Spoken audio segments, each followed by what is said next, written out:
The only shortcut to life is to never miss a day, because sometimes you get lucky, and you'll never miss a lucky day if you try every day.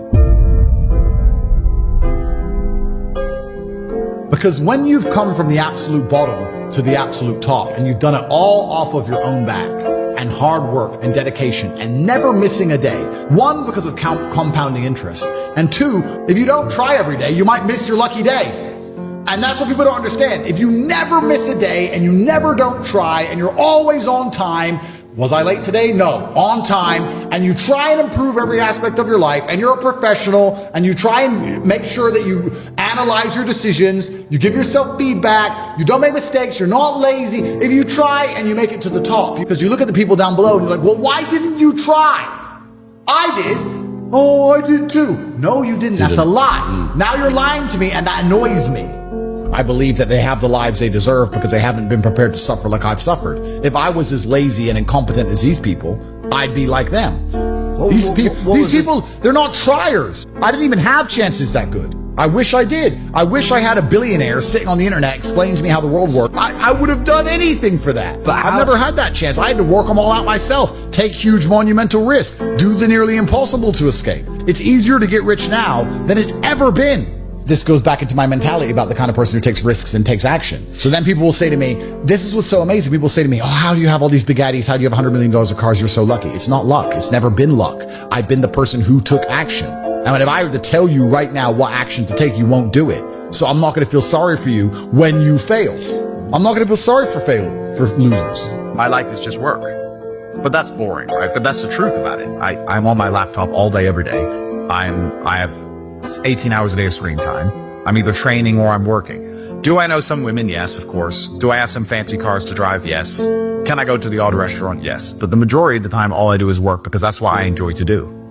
I don't think most things outside of work are as entertaining as the work itself. That's why I'm successful. Yeah, I do have women who I know, and yeah, I can have that crazy lifestyle, and I did it for a while. But I wouldn't even say it's empty. You know, people get successful and they start to say, oh, I'm above that. It's empty. It's empty. It's vaporous. That's true. I just don't think it's as fun as working. I think just winning is fun. I think the whole point of life is a man's competition in the first place. Life is rented. I know exactly what you're saying, but I'm saying my philosophy is that you never own anything that you're not renting anyway. Your physical health is not something you have. It's something you rent. If you don't look after it, you lose it. Just like a house, if you don't pay the rent, you lose the house. It's the same with your business. If you don't look after your business, you lose the business. You lose your money. The same with women. If you don't look after the women, you lose the women. So do you have to sit there and attribute value to each thing and work out, is this worth the extra seconds in the day to maintain it? And if I'm going to do anything, you're going to optimize it, right? Isn't that life? You go to the fight gym and you spar and you lose and you get better. You attempt to optimize it. You try and make some money. You attempt to optimize it. You attempt to grow the number of followers you have on your YouTube channel. When you go out dating women, you attempt to optimize it to get better at it. If I'm going to speak to people, I'm going to optimize it to be maximally effective. I want to be the person who can say less words than everybody else and have a larger impact. That's what I want to do. I've chosen that. I've decided to do that. I understand that to be able to do that, I also need to have a certain persona and a certain capability. It's hard to do that if I'm not financially successful. It's hard to do that if I'm physically weak. If I walk into a room and I want to bellow and I want to sit and talk in a particular manner, but I'm physically weak and broke, nobody gives a shit. But I have real world accolades. Also, a lot of my real world accolades are based on the fact that I've suffered and I'm prepared to go through difficult scenarios for the things I've said, which once again adds credence to my words. Does happiness exist to you? I don't think it's important. I am already happy, and I'm happy all the time, even when bad things happen. I'm always a happy person. I don't operate in the happy, sad paradigm. So to me, I'm always happy because I don't measure it. If you don't measure something, it doesn't exist. If you give attention to depression, you're depressed. If you give attention to how happy you are, you're always going to be measuring if you're happy or not that day. If you don't think about those things, they don't exist. I don't give measurement to them. Is that the heartbreaker part is the best part. Yeah. That's the real love. The whole holding hands, everything's happy, we're out at dinner, smiling, laughing. No, that's boring. The true memory of love, the actual real fun part of the love is the part where you feel the deepest, and you feel the deepest when it goes wrong. And we can apply that to everything. That's the funnest part of life. Funnest part of life. It's never fun at the time, but in retrospect, when you want to use hindsight and analyze your entire life via the lens of your mind, when you go back in time, those bad times are the best times. Because I believe as a man, chasing happiness is probably the most asinine thing you can do. It's the easiest way to lose as a man is to chase happiness. What will make me happy is not how you win as a man. How you win as a man is, I don't care how I feel, what must be done. And really the only thing that's fun in life is work. The only thing that's fun is the thing that made you rich in the first place. That's the reason it made you rich, because you found it fun. There are no fun activities to do once you're rich. The only thing you can really do is slow things down. So a poor person has a 1 hour lunch. I'm allowed a 4 hour lunch. Great. You can add some time to things. But I don't know. I see there are some other rich people who, they get enamored by wine, and they think that giving their life to tasting different grapes is somehow not a complete waste of consciousness. But they're dipshits. And that's why they're not important. And that's why no one knows who the they are. So when I talk to other millionaires, they're like, oh yeah, I'm gonna wine. I like to spend my time wine. Well, then you go do that. Life is just, it's a game. We're living in a simulation. And if you want a high score, you have to choose the highest difficulty. So I want a high score. A lot of these people, especially people who talk about Zen, Stoicism, etc., I distrust. And this isn't specifically about him. This is about all of these people. Because they'll sit in a beautiful field with green grass in Bali, and they'll put on a stupid robe, and they'll sit there and they'll do this, and they'll say, I'm Zen, my mind is great. You're in a beautiful field in Bali. Of course you're Zen. What are you going to be upset about? It's sunny. It's not even raining. You have nothing to complain about. Go and be Zen in a trench in Ukraine. Then show me your Zen. If you're so Zen and you're so fantastic with your mind, any of these people, I openly challenge you, considering you're all physically incapable, go do an MMA fight and get the shit kicked out of you. Go and you know you're gonna lose because you're a pussy. I know you're gonna lose. You know you're gonna lose. He's gonna hurt you, but you're Zen. Show me the power of your mind. Go get your ass whooped.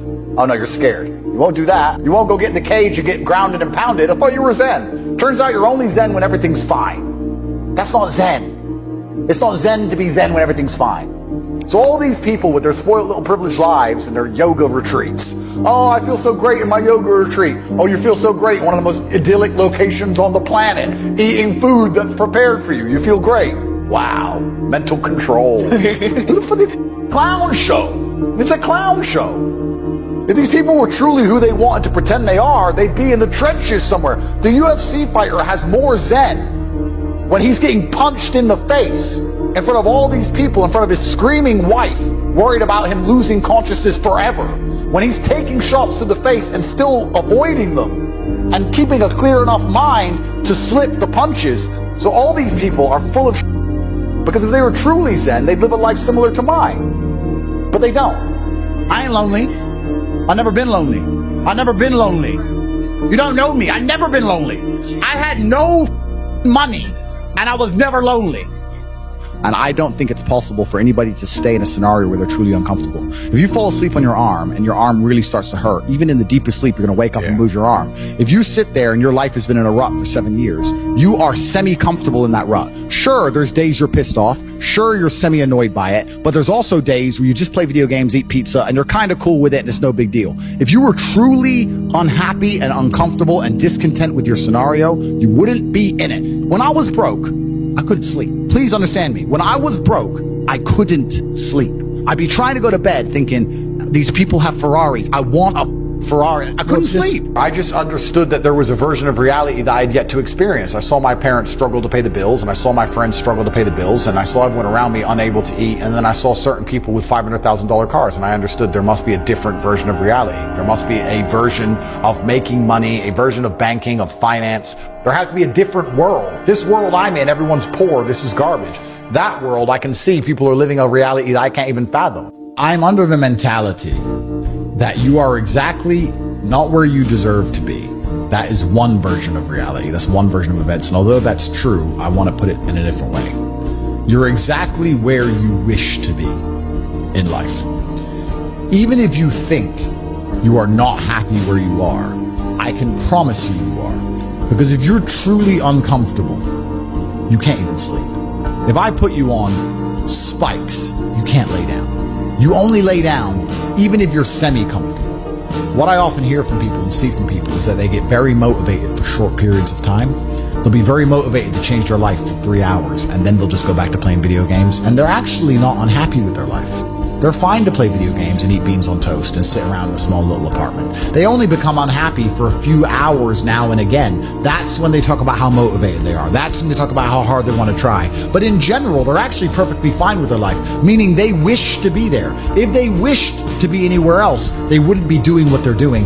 And by extension, they would be exactly where they wish to be. I want you to understand at home, whether you're successful or unsuccessful, you wish to be where you are. If you wished to be big, you'd be big. You would train all day, every day. There is no such thing as wanting to be big and wishing to be big truthfully and not being big. If you say to a man, do you want to be bigger? They'll all say yes. But do they really wish for it? Oh, you'll take it for free. Well, you'll take anything for free. You'll take a Toyota Corolla for free. You won't buy one. Taking something for free is very different than going out there and earning it and paying for it. They're very different things. So you're as big as you wish to be. You're as rich as you wish to be. You live where you wish to live. Because truthfully, when you wish for something with all of your heart, never in history has the universe or God failed to give it to you. Anything you've ever truly wished for in your entire life, you have gotten 100% of the time. So then the logical extension of this mindset is you have to analyze and decide, one, why you wish to be where you currently are. Why? And two, if you want to change that, where you actually genuinely wish to be. Because you have to make sure you really want it. Everyone will say they want to be have $100 million. Everyone will say it, but it's not true. And if you don't wish for it, you're never going to get it. And in fact, you won't even elevate from your current position unless you're more realistic with your wishes. Say, I don't want 100 million. I just want 1 million. That's my advice.